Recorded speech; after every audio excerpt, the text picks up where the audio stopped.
making self-education more pleasant by remembering to lower the on-ramps. Learning programming may be probably better for you than learning the intricate rules of some boring sport. And learning portrait drawing may be better still. The only difference between something easy and something more difficult is the angle of the on-ramp. If we are growing up amongst athletes, we learn about sports by listening to their conversations. And as a result, it is not very hard to start, and it is not hard to learn more about sports. In my case, I never had to go to driving school because I was frequently paying attention to what the heck the drivers were doing. I don't recommend learning this way because as a young person, you have the unique opportunity to freak the heck out your driving instructor with a surprise donut and quietly say, "Whoops." Come to think of it, don't do that either. Find your own way. In my case, the only thing I missed was the intersection kerfuffle, where the one who is making the turn left in the turning lane has to wait for all the slow pokes to pass first, which is ridiculous, but whatever. I once cut everyone off while fetching a pizza order for the coffee shop. The passenger who volunteered to help me load all the boxes squeaked and said, "Dude, I can't believe you just did this." I looked at him with what I imagine was a really cool, "What, you want me to wait for the geriatrics too?" expression. But actually, since I didn't know this rule, I was only giving him a slightly annoyed expression for calling me dude. What he didn't know was that I didn't know I did something wrong, because this was like my third time driving a freaking car. I like blooming late, as that gives me time to bloom well. I drove to Key West a few weeks later. It turned out it was just one thing that I didn't know. Actually, two things, as I still owe some change to a paper drive bridge in Florida. I'm sorry, Florida. So one of the things we need to pay attention to is self-educational on-ramps, their angle or the difficulty of the new subject, and our initial preparations to lower the angle. Just because you didn't grow up amongst programmers does not mean that learning programming is impossible or even difficult. When I was learning modern programming after high school, I would search Alta Vista for things I was interested in, followed by the word tutorial. You can search for video tutorials now, but you have to add novice, beginner, or introduction. I found out rock, paper, scissors in JavaScript for you.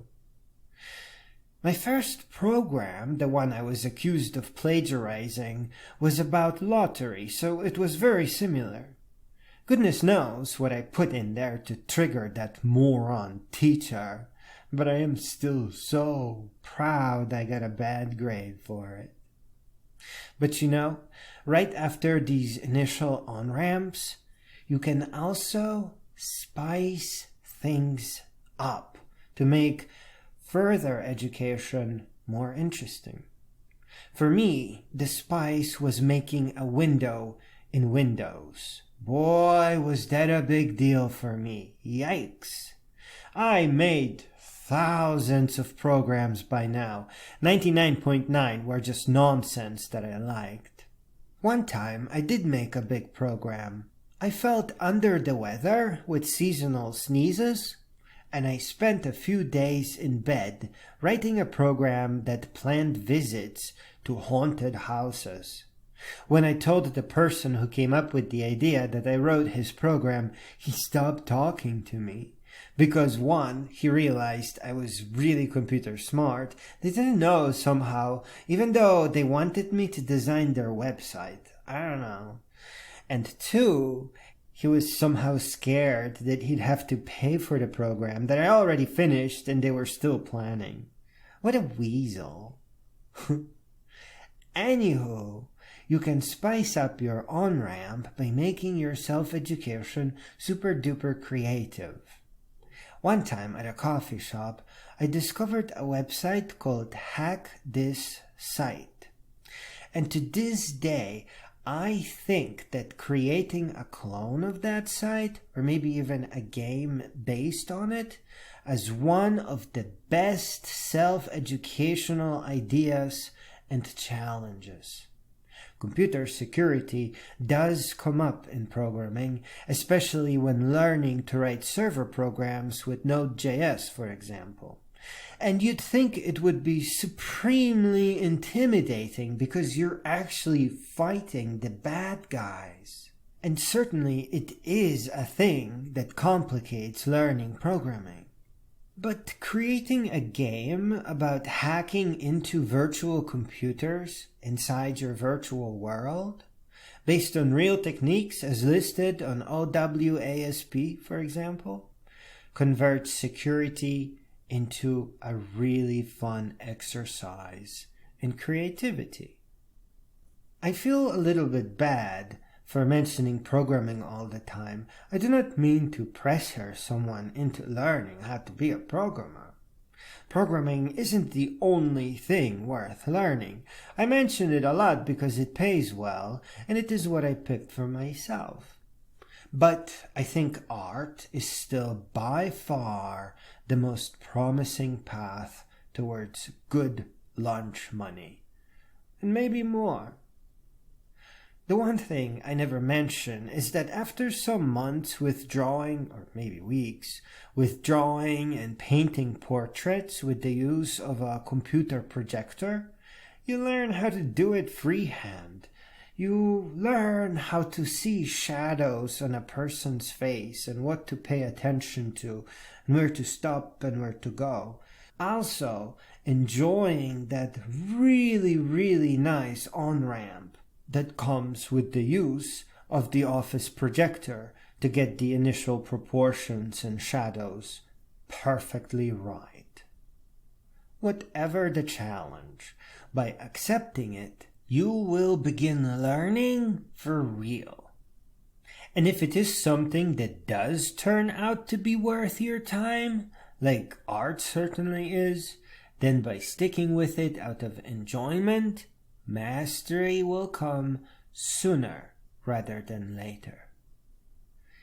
In closing, perhaps one of the biggest surprises about self-education is that it is way easier than fake education, which we can't get good at, as it is always confusing and very noisy.